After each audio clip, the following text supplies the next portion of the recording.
We live in a time where masculinity is shamed and men don't know what it means to be a man. As a pastor and counselor, I've spent the better part of my life equipping and training others.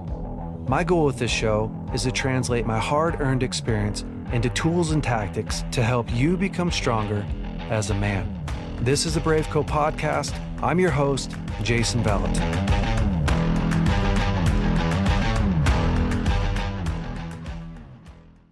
Hey, BraveCo men, if you are looking for the ultimate adventure, we have the thing for you. It's our BraveCo experience happening October 23rd through the 27th. We're going to spend 4 days together as men, hanging out, having a blast. You're also going to learn how to shoot long range. So if you've never learned how to shoot long range before and you like shooting guns, this is the ultimate adventure. We shoot out to 1,400 yards. If you have your own gun, you can bring your own gun. If you don't actually own your own rifle system to shoot out that far, we have one for you. And if you've never shot a rifle before, but you want to try and learn, no problem. Even if you don't know how, we'll teach you all of the skills that you need to do this. We also do high ropes courses. There will be a ton of connection time, really good food, professional chefs that we hire to come out there and cook for us. The stuff is great. So if you're looking to get out, have an incredible time, go to braveco.org, check out our events page, and you can see what's coming up there.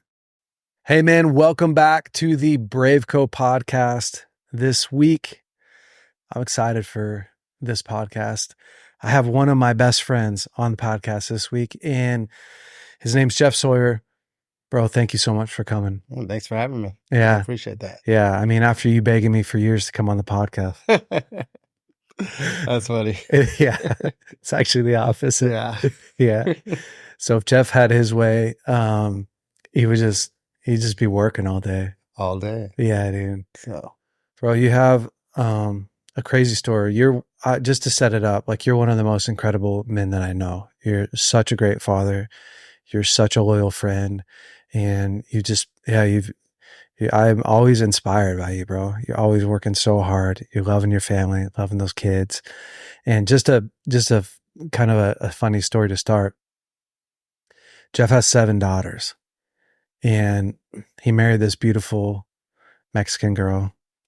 Right? better say Spanish. Spanish. Yeah. Oh, is that wrong? Yeah. And it's a I'm big just doing thing in my the house. best. It's bro. a big thing. I don't know why. Okay. I'm just trying to like paint the picture because we don't have a picture of your wife. Yeah. And so they start having kids. And then I'm like telling some of your story, but they start having kids. You had 5 kids and you like wanted to try for a boy. Yes. And then we had twins. Bro, twin girls. Yeah, twin girls. The doctor didn't want to tell me what twin B was.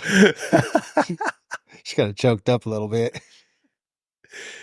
7 girls in the house. So this is what I'm saying, guys. Like, this is a man's man. I remember sometimes you'd call me and be like, bro, I got to get out of here. Yeah, for sure. Yeah. I always appreciate it when you called. It's kind of isolated down there in Cottonwood. Yeah, dude. You know, so.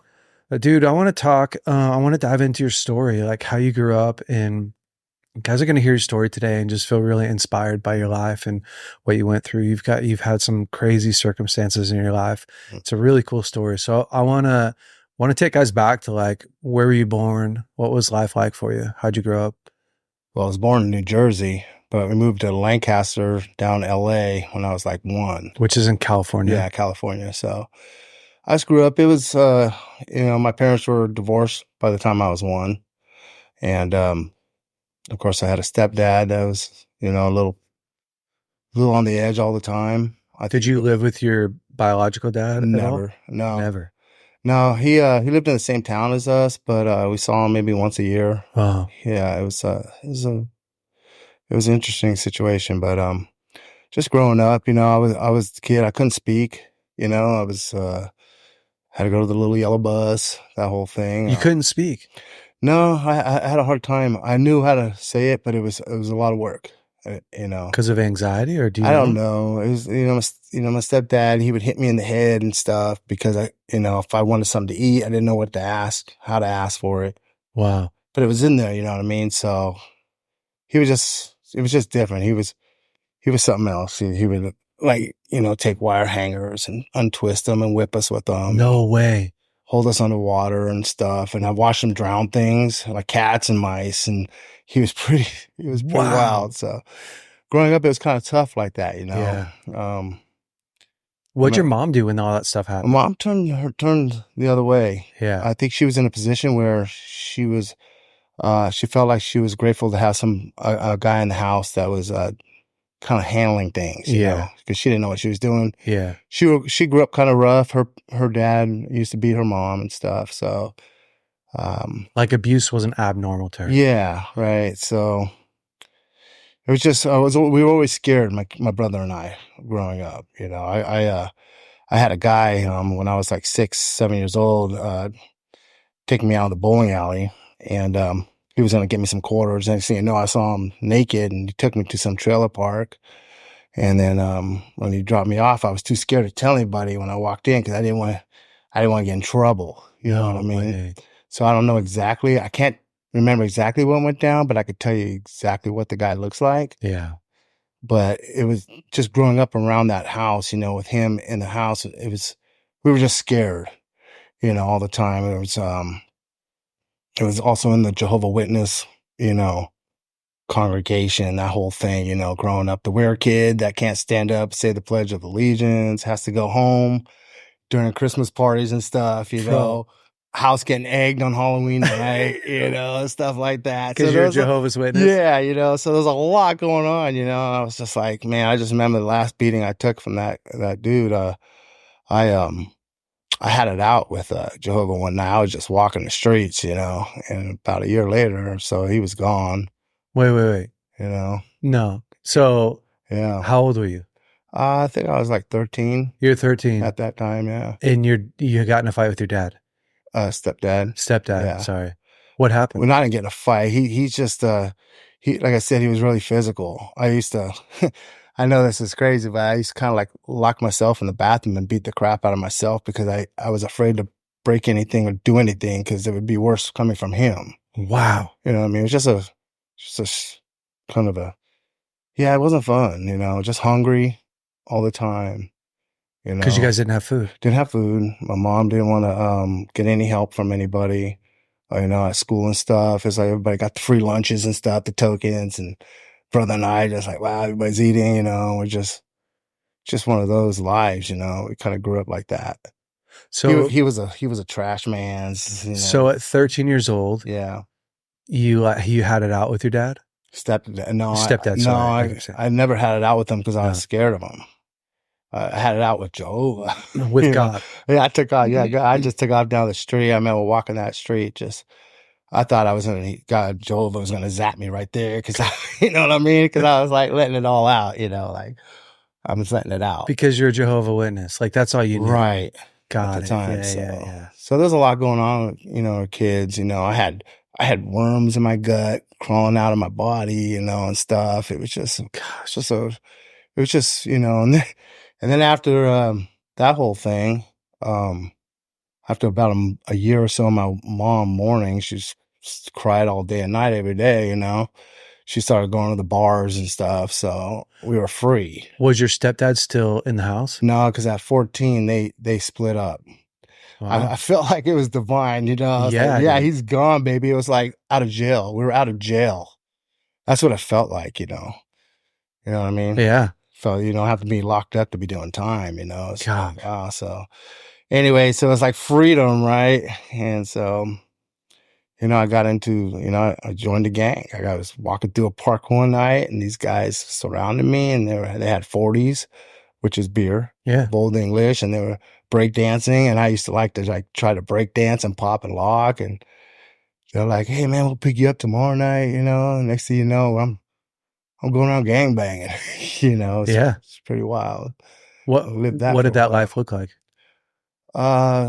Living in hotel rooms, just doing bad things all the time, getting in fights, getting shot at, had a gun to my head, by this crazy dude, just all kinds of things, big gang fights. Getting shot at. Big gang fights, yeah. Tell me about a gang fight. One, I mean, Well, you know, it's just or nine, I okay. I don't know. know. Well, there was one specific one. We were at In-N-Out Burger, and I was the last one in. Our group went in, and this guy, I heard him. He called me a bad name. This is what they called us, you know. And so I was like, oh man. I looked at Chino. I said, hey, these guys are out here, you know, and come out, and it was like click, click, click, like 5, 6 cars. All these folks came out of the car. Right? It was like 5, 6 of us, and then Was it a rival gang? yeah, yeah, yeah. Yeah. And so after that, our boys were at the skating rink and they pulled in. So now it's like 30 to 40 on 30 to 40 in the parking Oh lot. my gosh. Gang signs are going up, you know, crazy stuff. And one guy on the other side gets in his car and he just starts running over everybody, you know, just hitting anybody he can. And I remember he came right up at Chino, and Chino jumped up, because my boy jumped up and kicked the windshield and went rolling off. And then a buddy on my side, he had a gun, just starts popping off at the car. And I see my best friend jump in a trash can, you know, and I'm jumping underneath the car. It was just really intense. Everybody's just fighting, you know. So we chased the guy. We got him down on the boulevard, and we made him cry and had the gun to him and all that. And Jeez. it was intense, you know. How old were you? 17 at the time, I think. It was interesting. I went through that phase, and then What did you get out of it? well, yeah, see, Sue was pregnant, and I got caught up in Palmdale. Well, where did you meet Sue? I met Sue at Court Hill High School. Yeah, which is Was it Lancaster. like love at first sight? Yeah, Really? yeah. It's like I asked her to wear a hat in class, and I think she liked that. She didn't let me wear it. And then after class, I was like, can I get your number? She said no. And she left. And then the next day, she come walking up and handed it to me. That's awesome. So I'm like, you did your research, didn't you? Did she know that you were in a gang? No. She'll tell you that too. But then she eventually did. And and then I got caught up at a 7-Eleven late one night, and I got jumped pretty good, and she was there. And she got out of the car, and she's yelling at him to stop. How many guys? There was 4 guys there. Bro, you can't take 4 guys. Man, I was getting kicked in the face with dirt. I got 2 fake teeth right now. No way from that. Yeah. And that was the breaking point. I was going to go way deep or get out. Yeah. So I got jumped out. What does that mean? What does that mean? Well, I mean, I know what that means, you get initiated out of the gang when you get jumped out. You get jumped in, you get jumped out. So when you got jumped in, Yeah. did you like go tell the guys, I want to be in the gang, and then they beat you up? Yeah. Yeah. Lucky for me, I lived, it was 52nd Street and not 152nd, because they jump you for like 52 seconds. Right? Oh, no way. Right. So did you get beat up bad? Yeah. Coming in? Not too bad. Jumping out, when I got jumped out, I was more aggressive. I've been in a lot of fights in between, so I felt like I did better on the way out. Because you can fight back. Right. Got it. Then the way in, you know, so. But that was it. And then I got out and moved up here. Sorry, I know I'm asking you a lot of questions. That's all right. Bro, you're skipping us through your life. I know, man. It's good. It's been a crazy ride. Were you living at your mom's house when you were in the gang? Yes. And another story, if you want to hear it, we were at a hotel, because that's where we were staying. The cops showed up, and the cop pulled out a gun. He threw it on my boy Chino's seat of his car and goes, Chino, you got a gun in your car. Looks like you're going downtown. And the cop looked at me and he's like, you want to go? And Chino's like, man, just go. Because he was staying with me at my house, you know. He had a place to live. So I was like, all right. And then the other cop goes, okay, you're going to go home, but you're going to run home. So he made me run like 4 miles with his light on me. No all the way home to my house, which, unbeknownst to me, 6 a.m. the next morning, they raided my house because I took them to my house. Bro, what did your mom do? Oh, she was freaking out. She's like, his dad works right over there. Go to him. So that was funny. So that's another whole thing. All my stuff is like on the local news, my hats, my clothing, all that good stuff. Did your mom, so she knew that you were in the gang? Yeah, after that. Did she talk to you about it? No, she didn't really care. She started dating a biker Wow. dude, and then that whole thing went crazy. It was almost all of us again, all his biker dudes, you know, because that got heated. And just a lot of stuff, you know, growing up. Bro, that's so crazy. Yeah. Like your mom doesn't care that you're in a gang. She's in this freaking biker gang. Not a biker gang. She was dating a biker guy, you know, ex-vet, you know, on the edge all the time, you know, one of those guys that snaps. Yeah. Like that, you know. But yeah, they both passed now. After that whole thing, though, that guy left my mom, and my mom just cried for weeks. So I just called him up, and I was like, "Hey, man, my mom needs you. I'm out. Don't worry about us." So they ended up getting married. They were married for like 30 years. That biker? No way. Yeah. So it all got better, right? Yeah. I grew up. I moved up here. Things changed for me drastically. And so can we go back? Like you got jumped out of the gang, and you married Sue. Is that what happened? Yeah, we came up here. Right. Why'd you come up to Redding? Well, her sister moved up here, and after we had Shanice, our oldest, Sue was only 17. I was 19. Her mom was on her, and she wanted out of the house, right? Did she have a good upbringing? Sue? Yeah. She had an okay. Yeah. Yeah, her dad, you know, was an alcoholic, I guess, but he was really cool dude. And her mom's really nice.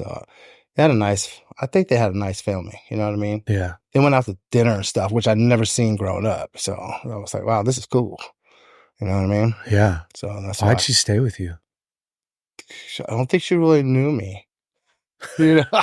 So, yeah, I don't think and then it was too late. She'd been with you for too long. Yeah, you know, so yeah, so it's really her mom's fault, really. I'm going to blame it on her mom. Are you? And her dad. Because, like, you know, if you were to see where I grew up, right? And she'll be so mad if she sees this and I'm telling this. But we won't even tell her that we did this. Her parents came and picked me up. I think I told you this, right? They came down my street and picked me up. If I came down my street and stayed on me staying out there, I would have kept going. I wouldn't have stopped. Because they picked me up to go camping in Tahoe. Oh, no way. Yeah, they did. And then when we got there, I realized that I was the babysitter, kind of. Watching her kids? Because they left to go to Reno. No way. The casinos left us alone in Tahoe. And she's 16, I'm 18. It's like, wow, what do you want to do? Well, that tells you a little bit about her parents, bro. Right? Did you get her pregnant then? I think probably. So, I mean, we're out in the trees. Yeah, dude. What do you want to do? Right? It was just you and her? Just us. No way. Yeah. Was she a single kid? No, she has other siblings. Yeah. Yeah. But they just picked up you. She's the baby. And her. She's the baby. And left you guys together. Left us there. In the trees in North Tahoe. Not even South Tahoe, North Tahoe. We went to the movie theater. I remember it was kind of cool. We went and saw Gremlins, and they came in and turned the lights off. And it was like clicker, click. Okay, movie starting. No way. Yeah, it's cool. But they left us alone. So that's why I'm always blaming her mom. Because her mom, when she found out she was pregnant, she caught me down at the barn, and her fingers. She's only 4'11", like 90 pounds. But when she put that finger out in front of my face, it was like this long. What'd she say? And she said, and I kid you not, I hope you have nothing but daughters. Kid you not. No way. Kid you not. Yep. She caught you in the barn. She cornered you. Yeah. She was so pissed. She was mad. Yeah. And you guys weren't married then? No, we were kids. I remember I was kind of working for her dad on and off because he was a plumbing contractor down in L.A. And I went to work with him, and it was so early. So he left at 4 every morning. So I was just laying in the back seat. All of a sudden I hear, I don't see how you got her pregnant. I just sat up. They didn't tell me. They told him. That was it. It was quiet. What'd you say to him? I didn't say anything. I didn't know what to say. I wanted to live. I just sat there, and he drove all the way to work, and didn't say anything. That was it. No way. Yeah, that's all he ever said. So, bro, when you found out that your girlfriend's pregnant, she's 16 years old, you're 18. I was 19. 19. Yeah. Which I think is illegal. Yes. I don't know. Maybe. It is. It's way past the statute of Yeah. Okay. limitation. Good. Yeah. Yeah. Okay. Good. Oh, how scared were you? I was scared. Were you? I was scared, and You were too dumb to be scared. I guess. Were you scared? First thing I thought of was like, man, I'm gonna have to get 5 jobs. That's the first thing that came to my mind. I have to work the rest of my life. I got to work now. I have this child coming in, so that was my first thing is, man, I got to make sure I do this right. How old are you now? 53. 53. Yeah. So I had, I got married at 18, was engaged at 17 in high school, and had my first son at 19, which means that my wife was pregnant at 18. Yeah. So I was having the same experience that you're having, except for I was married and my wife wasn't 16. Right. But I remember thinking, I remember having a day, I was working for my dad and rebuilding air conditioning compressors for cars. And I remember just being in the back shop. I'm 18 years old. My wife's pregnant. And I was like, I am going to work till I'm 40 years old. Till I'm 40. Right. I was doing the math, right? Right. I'm going to work till I'm 40. Right. It was a terrifying feeling. Right. It was. Yeah, I remember. I didn't know what to do. What'd you do? I started working. I just went to work. Did you finish high school? I didn't. I dropped out in 9th grade. Yeah, I did. Started working. That's when my mom, got a divorce, and I started working because, she needed help, and but that didn't last very long. It was at a liquor store. I was stuck on the shelves, and so that basically I just dropped out. But I did go to school the first month of the next 3 years. I tried, but it just didn't work out. Wow. And that's when I met Sue, was in that first month of one of those years. No way. Yeah. Yeah. So did you start working for her dad full time? Is that what happened? No, I never did. Just part time here and there. No, when the cops raided my place, when we went over to my dad's work, my dad had no idea of any of this because I didn't grow up with him. He adopted 3 other kids. They had their own life. And, whoa. So they gave me a job. Doing what? Electrical. Oh. Yeah, that's how I got into it. You're an electrician now. Electrician. Just for I know that, but yeah. The funny thing is I don't know your story. I've never heard all these stories. Yeah. I heard the story about Sue's mom. Yeah. Telling you, I hope you have girls. Right. Right. So this is fascinating. Yeah. So you started in just a grunt, running around carrying tools or yeah, pretty much. The journeymen were yelling down measurements, and they just had me bending pipe, and I was just setting it up. That's all I was doing. So, yeah. So things went down on that, but I got through that. My dad, they put me out at this Edwards Air Force Base on a job, and I remember sitting there looking at this kid about my age, and he's like, "Man, I can't believe I'm getting $27 an hour," and they were paying me $5 because on a prevailing wage job, you're supposed to be getting prevailing wage job, but they were paying me $5. And I'm like, man, this dude hasn't been around my whole life, and they're still working me. All these journeymen are calling me the numbers because I had it down. I'm doing my thing. I'm like, okay, I'm trying to clean up my life. I'm doing good, and they were working me. So I got into it big with my pops then, and he said, "Don't ever talk to me again," and all this stuff. But then he came around after I had my first daughter, and it got better. So you left that job? I did. I had another offer from another electrical contractor that went in business, and he was going to pay me more money, and I liked working with him. Did you have you just had experience? You didn't have any credentials? Nothing. Yeah. I just learned everything on the job. Yeah. Yeah. How long did you work for your dad? Oh, a couple of years, I think it was. Got it. So then you went and worked for this other guy. Yeah. Mm-hmm. And that was what town were you in? That was Lancaster. Lancaster. Mm-hmm. Yeah. And were you married now to Sue? When I was working, no, I didn't marry Sue until I moved up here. No way. Yeah. So you were just with her? Yeah, just with her. Did you guys live together? No. Did she have the baby? We moved up here, I believe, a couple of months after she was born. Okay, so this is all before she was born. Right. Or before you got her pregnant. Right. Got it. Right. All about that time. Yeah. Kind of a blur. It's been a while. So when you basically got your feet, you got your foot in the door and into electrical, Hmm. and then you got Sue pregnant, moved up Yeah. here. Yeah. During the time I was doing electrical, it wasn't like the contract I worked for wasn't full time all the time. So I got into carpet cleaning. So I got into that a lot. And then when I moved up here, there was no electrical job, but there was a carpet cleaning job. Oh no way! So then I got into that up here for a while. And and that was okay. That was a lot of work, Yeah, but I was working with this old timer, and he taught me a lot about the different oak trees. He had me bucking hay. I didn't even know what bucking hay was, yeah. right? He was like 90 pounds. Well, that was a very big guy, right? And he's taking these bales of hay and he's just throwing them, right? And I'm like, give me that. Oh, I'm dragging it on my knee. I'm like, how is he doing that? That little guy, But he had me doing that, irrigating his pasture and stuff I never have done, Wow. It's like, wow, this is kind of cool. Yeah. But then, and then, the whole thing, and then the whole thing with Sue went down. It was, there were some things that went down, so I left.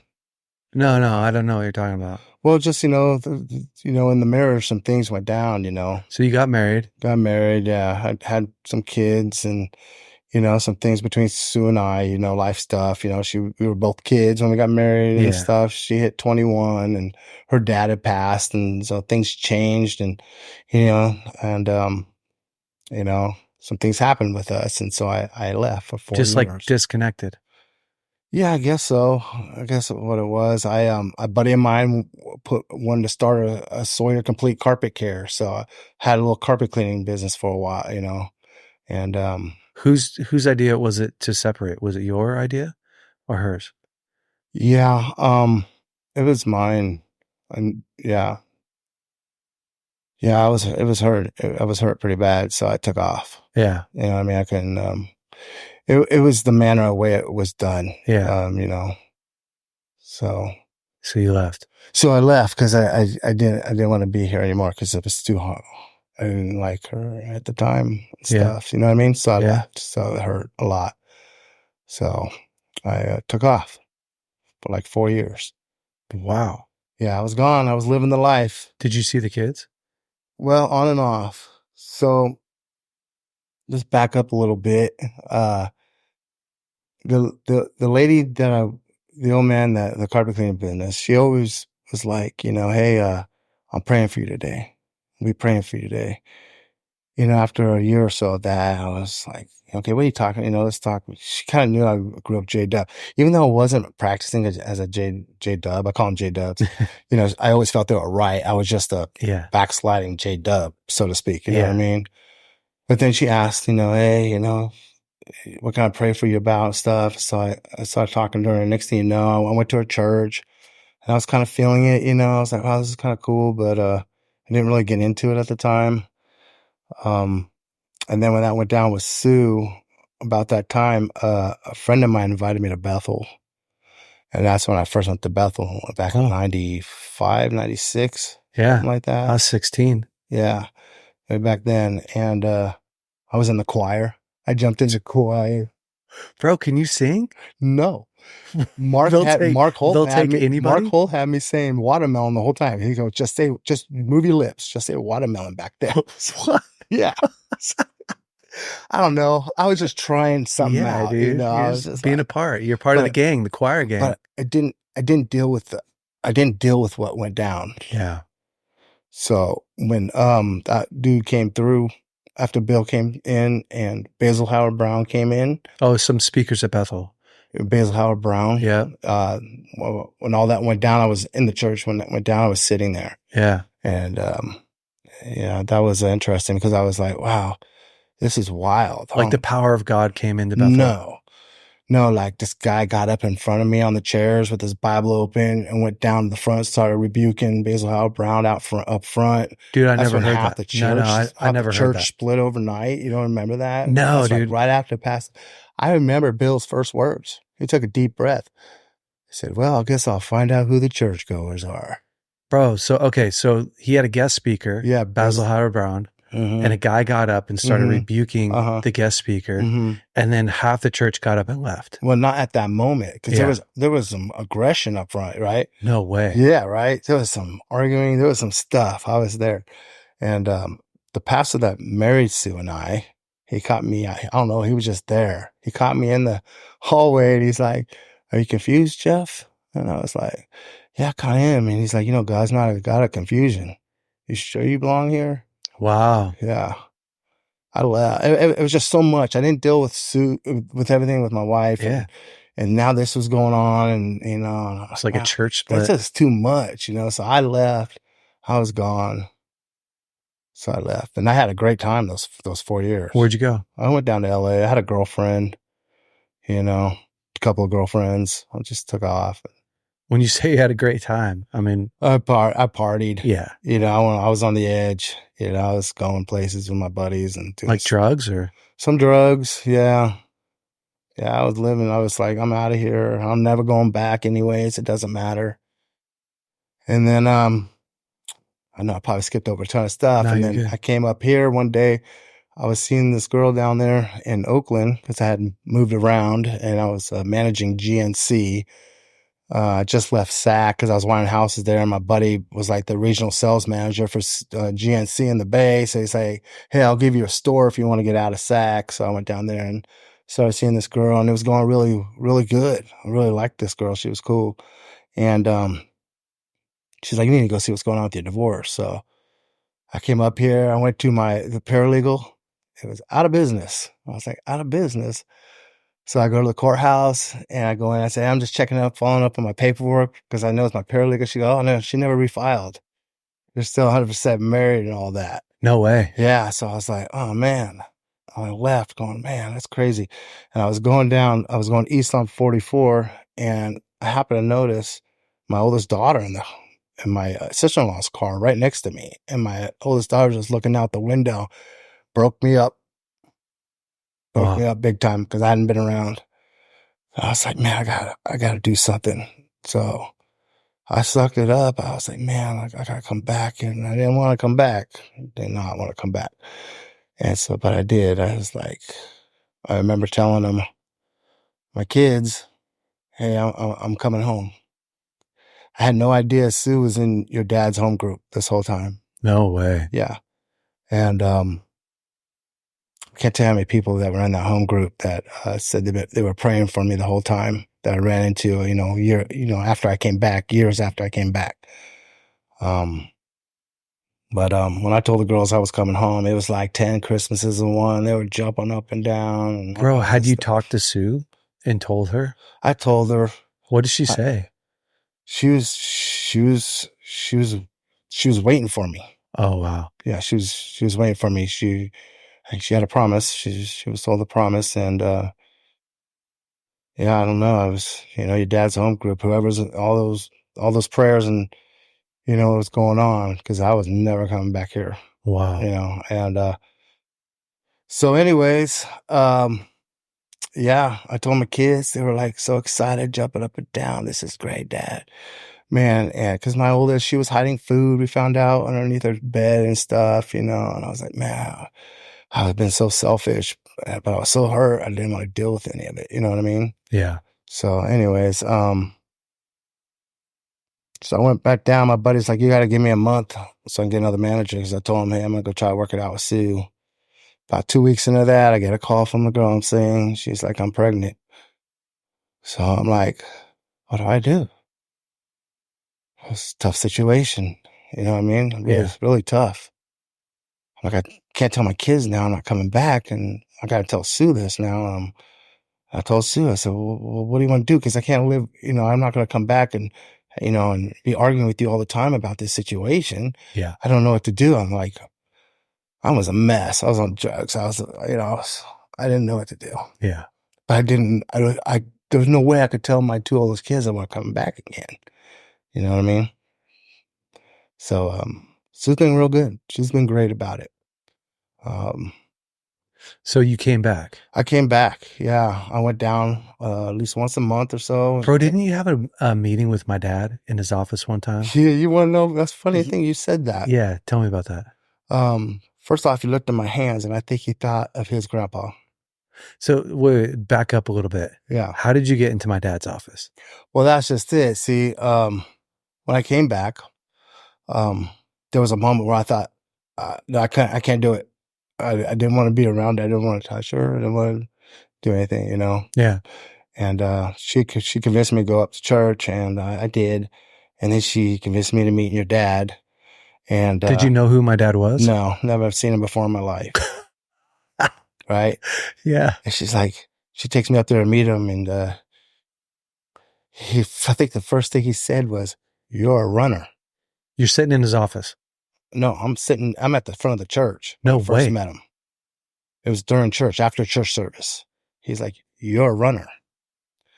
And I've been fighting my whole life. I've been fighting for my whole life.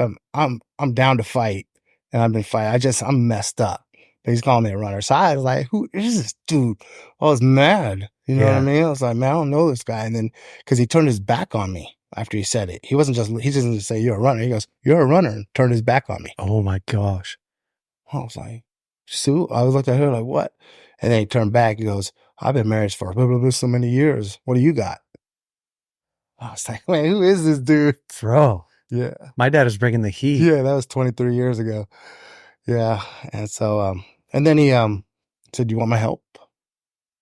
And I don't know. I think I was maybe one of the last marriage counseling sessions he had, because I don't think he does it, right? There's a reason why my dad doesn't do marriage counseling. And so I went in. He was cool, man. He was like, Did you like it? Why did that work for you? The challenge. Yeah. The challenge. Yeah. I'm like, man, this dude don't know who he's talking to, man. I've been fighting. You know what I mean? I'm still here. I've been fighting. So anyways, yeah, he took me into his office and we talked, and, you know, he prayed for me. He prayed for something. He prayed for something, and what did he pray? He prayed he prayed for his mantle would be on me. And then I heard him in church like 10 years after that say, "I can't give my mantle away. I need it." What is funny is I was just talking to a pastor before I came in here from Texas that I met at your dad's School of the Prophets back in 2006. He goes, "Well, if it comes up, you let him know that he can't give that away, because once he gives it away, it's gone." You're just borrowing it right now. I just borrowed it, but I don't have no mantle, so it's just funny. But yeah, your dad helped me out. I mean, he is, if there's a hero on my list, he's number one. Wow. I don't have too many, but he's number one. You know what I mean? I love the guy. Because he gave you something to look at. Yeah. Like he believed in you.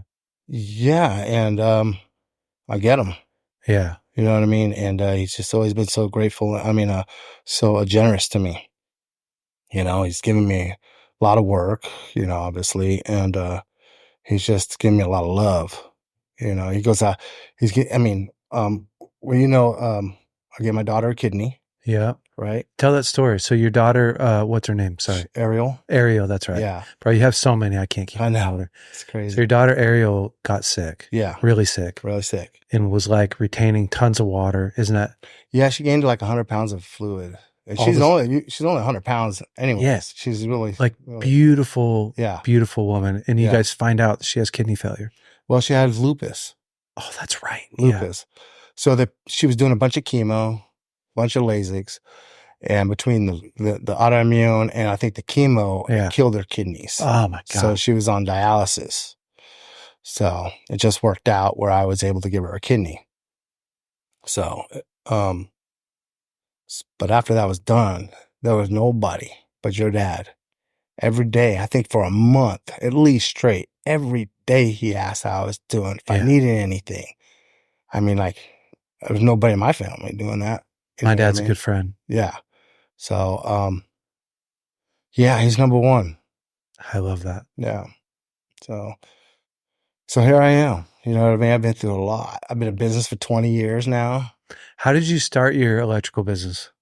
Um, well, I was working for a company in town and I had 5 kids at the time and I was making $15 an hour and Christmas came and went and my boss didn't give me my boss at the time gave me a fax machine and he gave me guys and I was just running his jobs and then writing out what I was doing and faxing him everything I was doing, $15 an hour at the Yeah. time, and I was like, okay, but I needed the work. So when Christmas came, though, he didn't give me no bonus, no card, no thank you, nothing. So I was like, okay, well, it's not in the, he didn't need to, anyways. Yeah. I was thankful for the work, but I was like, I'm going to find something better for myself. Yeah. Right.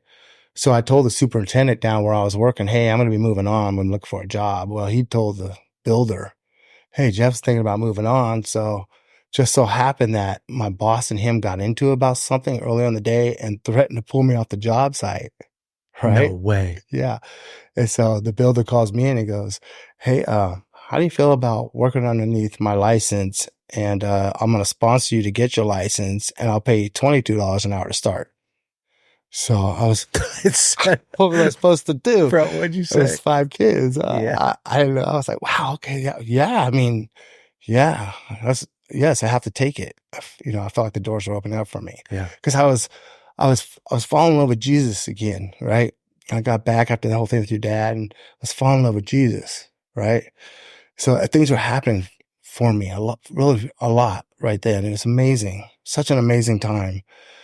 And, I was so in love with worshiping Jesus. It was like, I would be mad if I didn't get to church on time Wow. early, you know what I mean? Because I need to worship. I need to get into worship, you know what I mean? Because I love spending time with Jesus. I used to lay down at night and this crazy feeling would come over me that I can't explain, right? And I just remember I was worshiping Jesus. I was falling in love with Jesus. And all of a sudden I seen a vision of Jesus sitting on his throne and he stood up. I remember just looking up and I was like basking. I thought, yeah, man.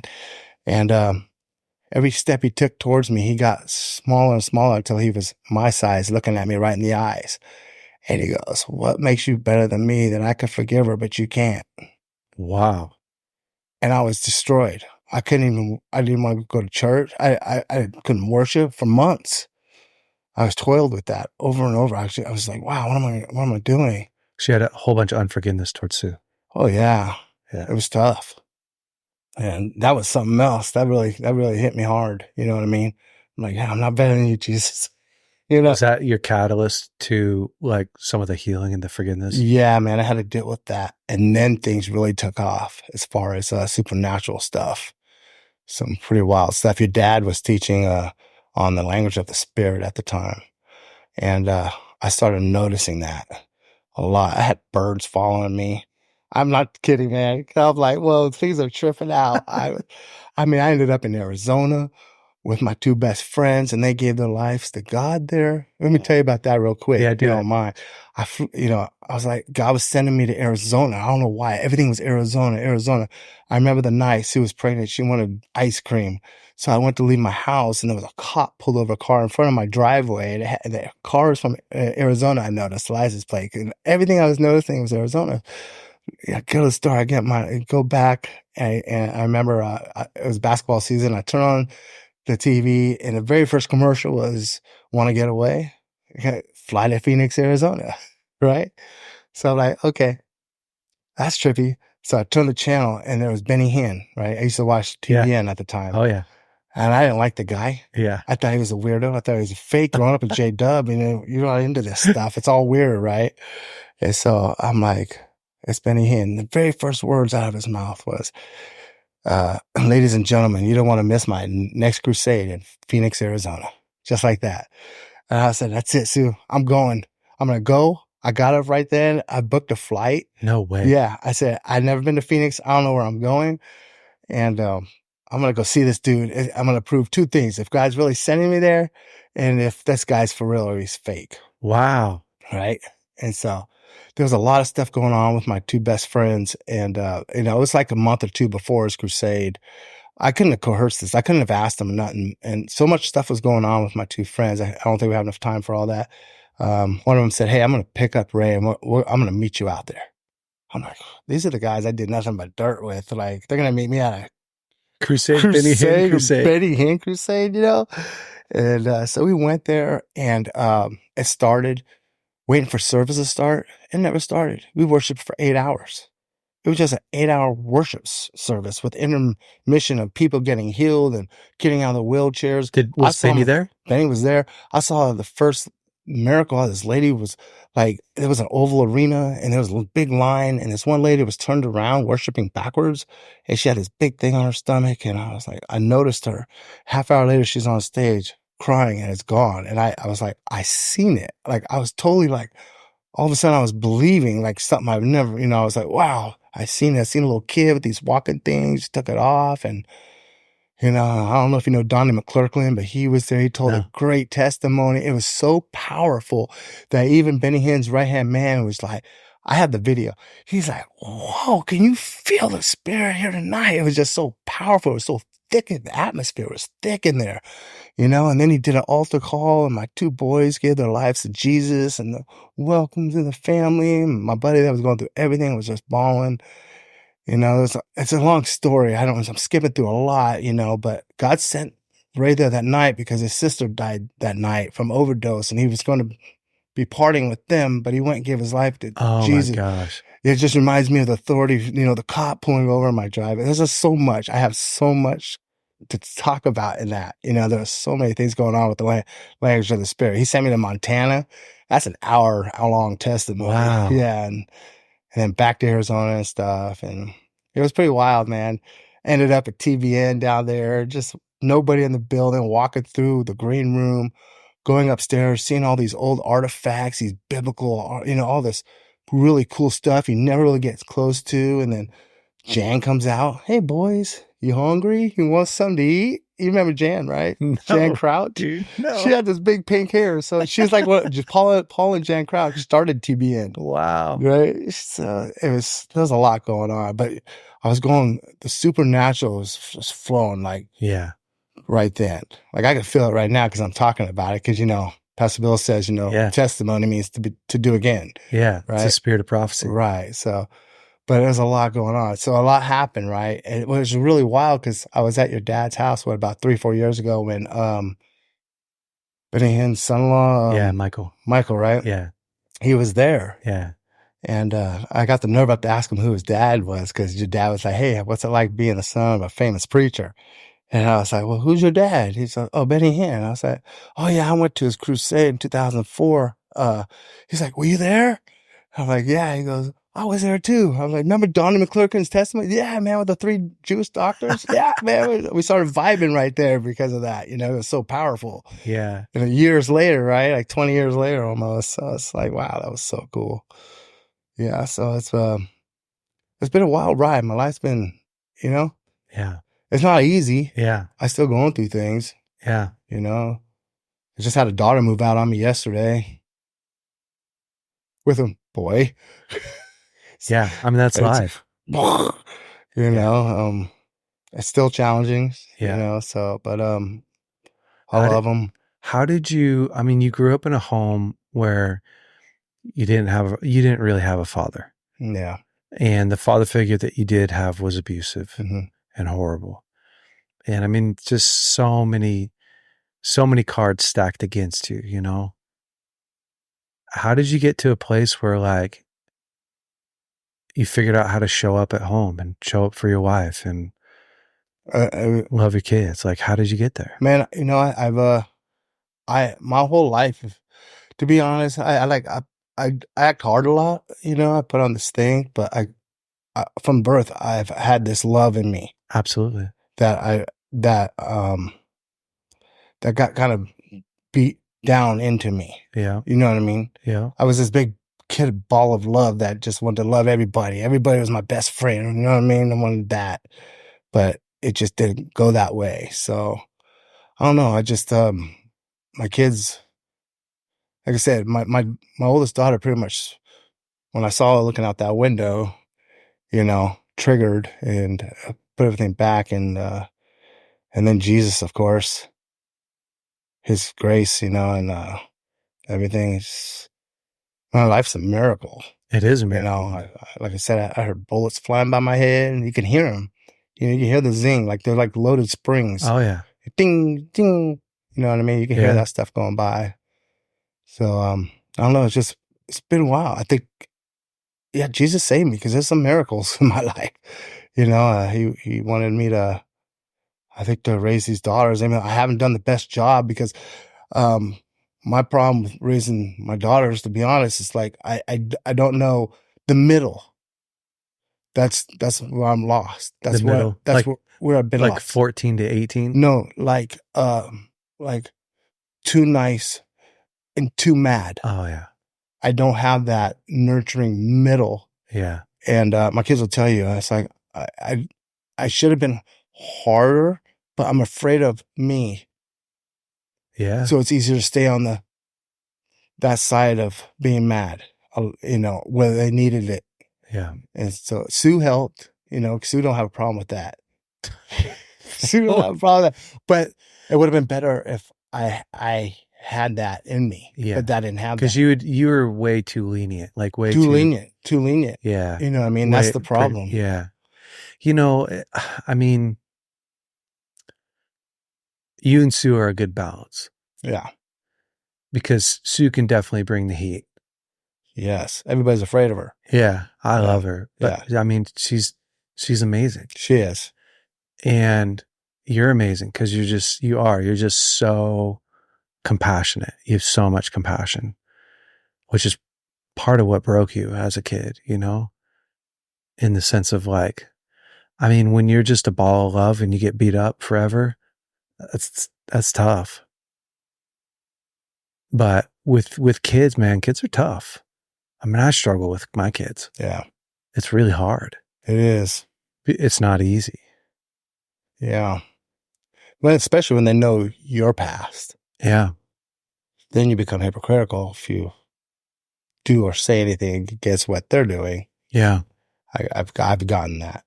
Yeah. You know what I mean? They know my past. So.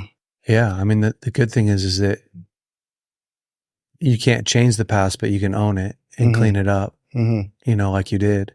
Yeah. Which helps you. My dad always says that repentance restores the standard. So it's like, yeah, I did all that stuff. That's why I'm telling you not to. Yeah. Because there's pain down there. There is. There really is. You know, I shook the dove off. You know, I kind of screwed up, you know, and I've come clean about it. I think you were there when I came clean about it, but I haven't. And I shook the dove off. I'm trying to.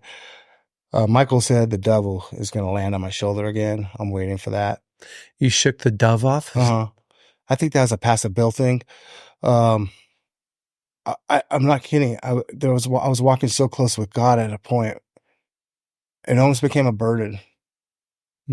Explain that. Discerning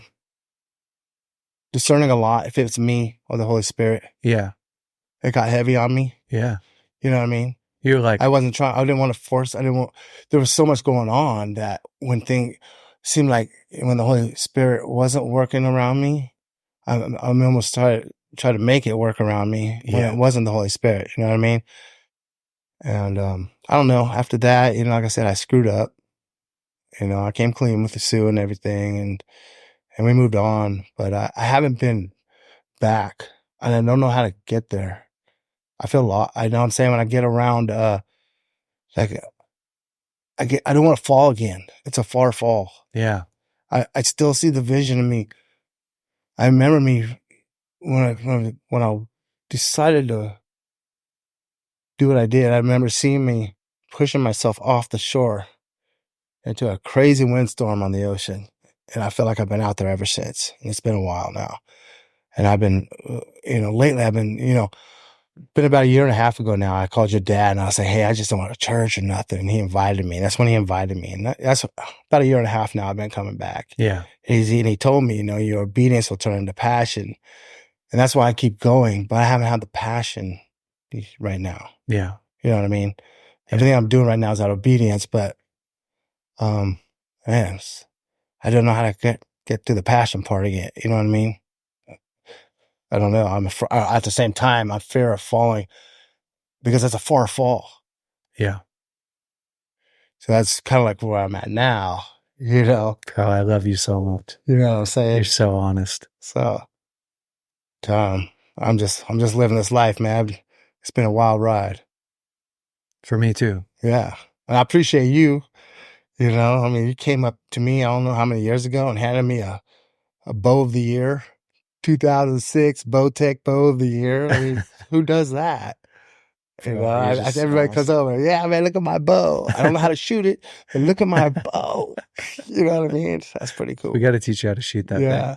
Well, you did. We went out as memory and we stacked those Yeah. pins. Taught me how to stack the pins and Yeah. stuff. So I did a little bit, but You know, I think it's interesting. Like, you remember when you were dating, how exciting it was to date yeah, and how exciting it was to be with your wife, you know? And then you get married and you get busy yeah, and and then there's these little things along the way. There's disappointments, there's frustrations, there's things that you hope for that didn't happen, all that stuff. And it's easy to get into being marriage and to lose that passion. Not the love to me is the commitment. Passion is like the emotion behind it, you know? And I think the same thing happens when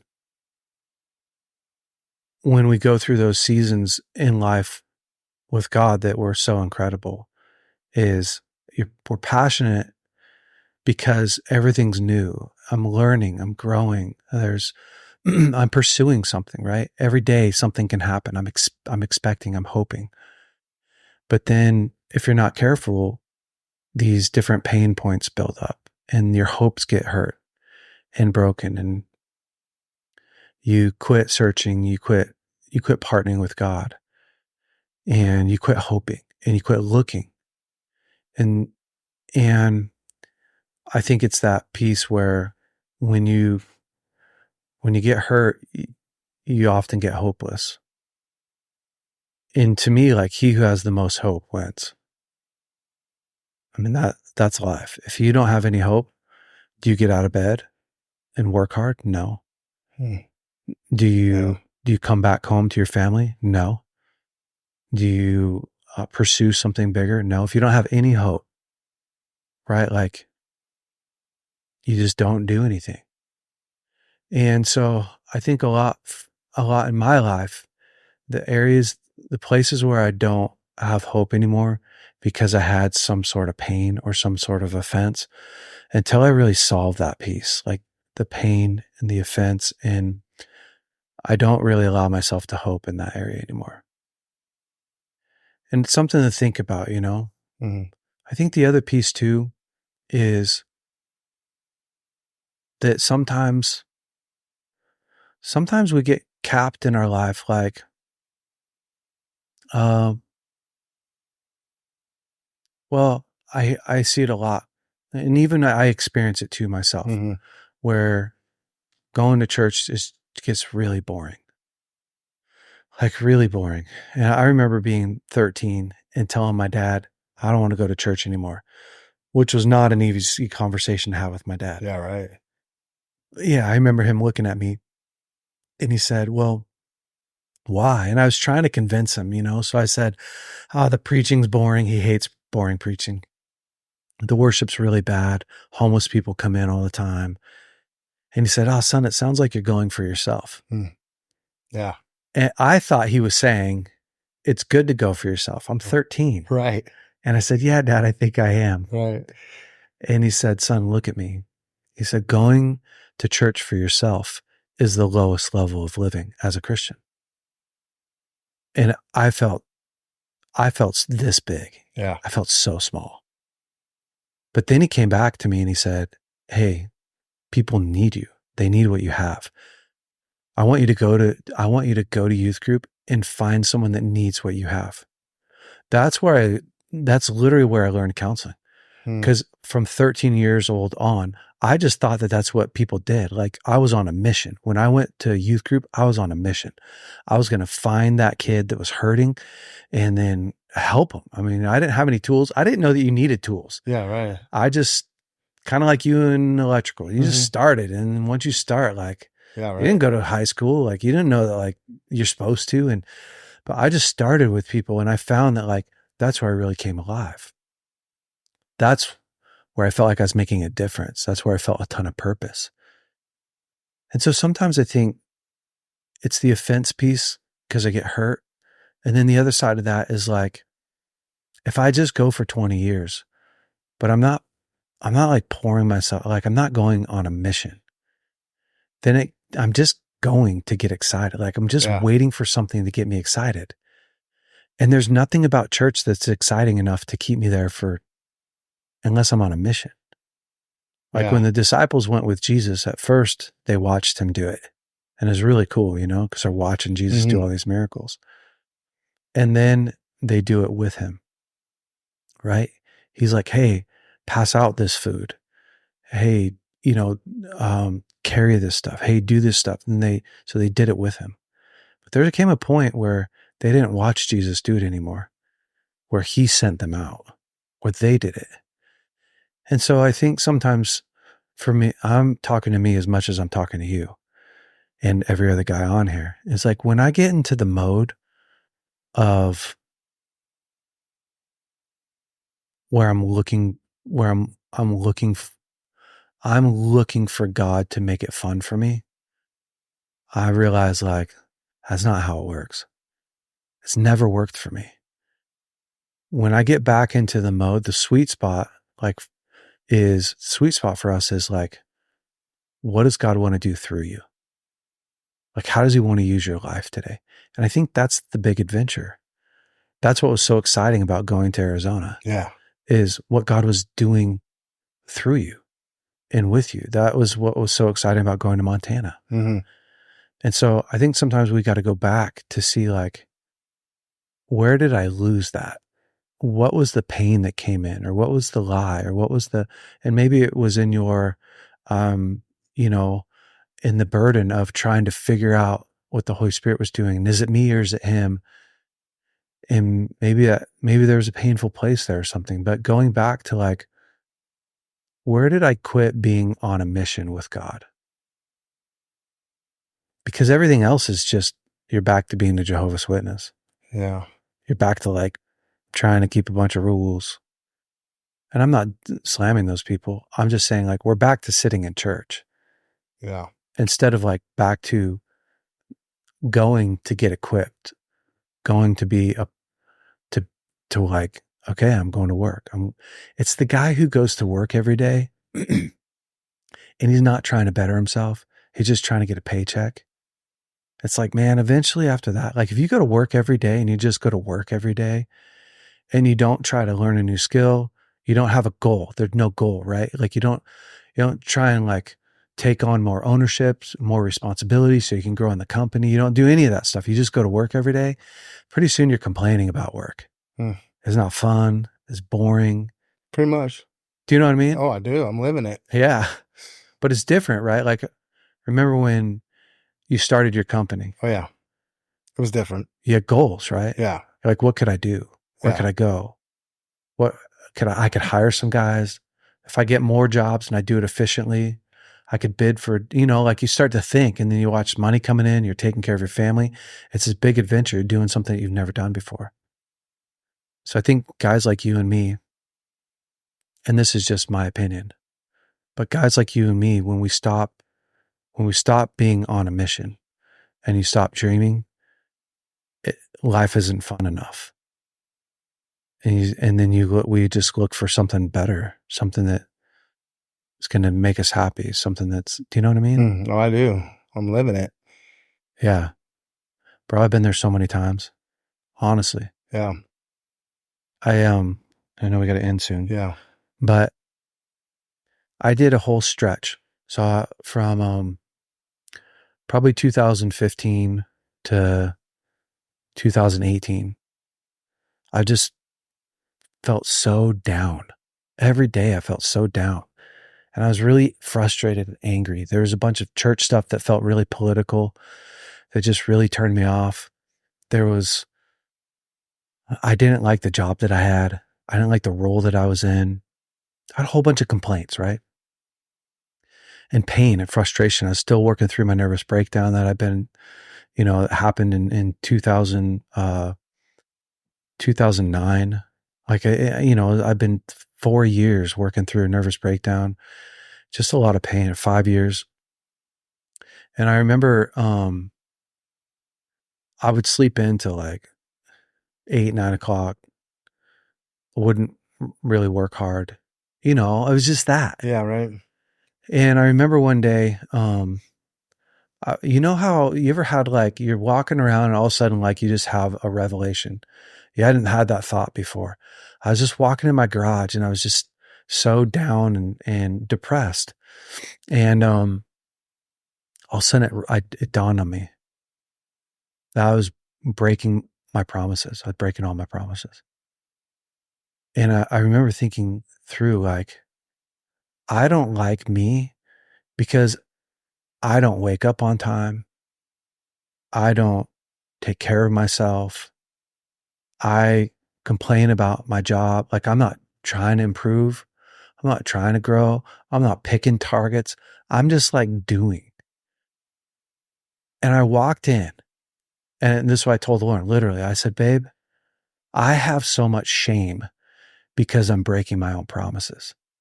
I'm like 204 pounds, for me, like I'm not 6'4", Yeah. I'd have to grow for that to be okay.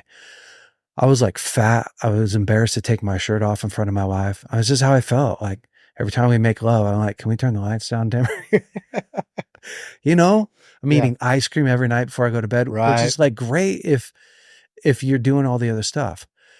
But I was told her, like, I feel so much shame about me because I'm breaking all my promises. I didn't start by breaking my promise. I started by getting into a position in my job, which I didn't feel like I was thriving.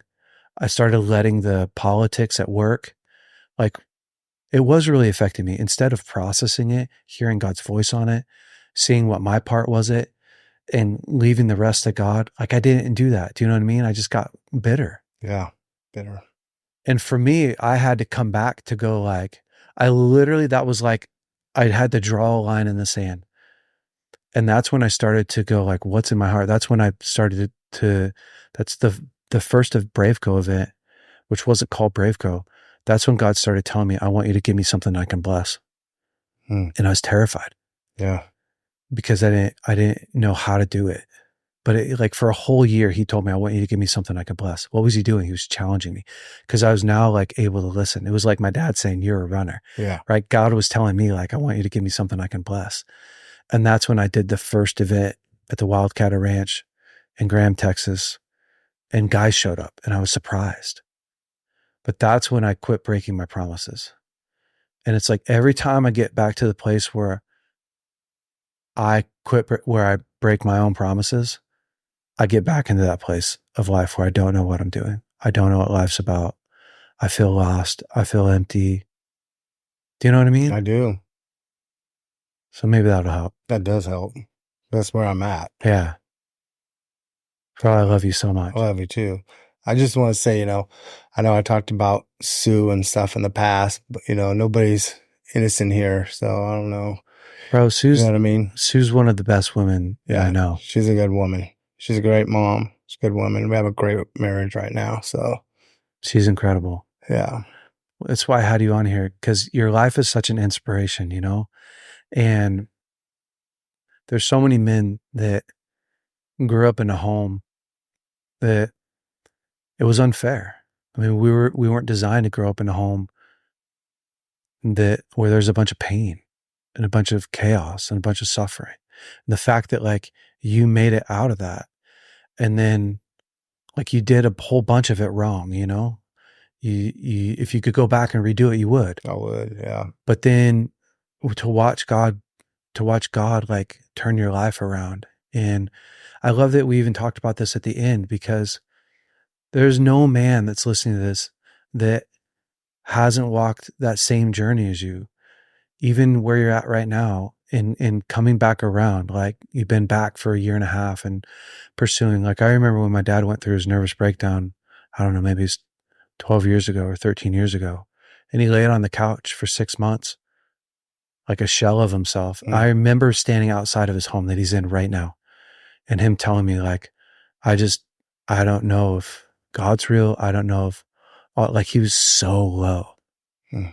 Yeah, I understand that. And I just remember telling my dad, like, you're going to make it through this. I know where you're at. Like, you're going to make it through this. Like, these aren't bad times. These are the times that these are just times where we have to make these key critical decisions of who am I going to be? What decisions am I going to make? Like, where am I going to go? But you've always been that man. Like you've always been able to right the ship, get to a place where you clean up your mess and like take control of your life and move forward.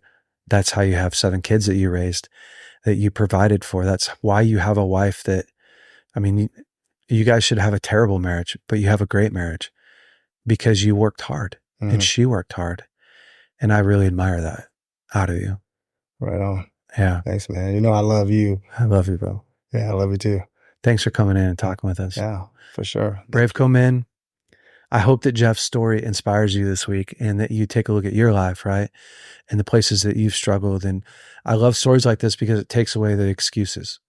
We all, even including myself, like we all wish that we had different circumstances and different things in our life. But when you look at someone like Jeff, you look at a young man that didn't have a dad in his life who loved him, who worked through abuse, who made a bunch of poor decisions, who jumped in a gang, who all he knew was chaos, but the power of God gripping his life and turning him around and giving him something to fight for and giving him something to live for. And like, that's what we're all doing. We're all in the same boat together, fighting and growing and building a life that we're proud of because of the power of God, because of what God's done in us. So maybe just sit back today and reflect on what God's done in your life and how you can jump into his mission that he has for you. We'll see you next week. Hey guys, thanks so much for listening to the BraveCo podcast. If you like this podcast, would you please rate it, review it, leave us a great comment. And if you like this episode in particular, share it with your friends and family. That helps us to spread the word. Guys, stay brave. We'll see you next week.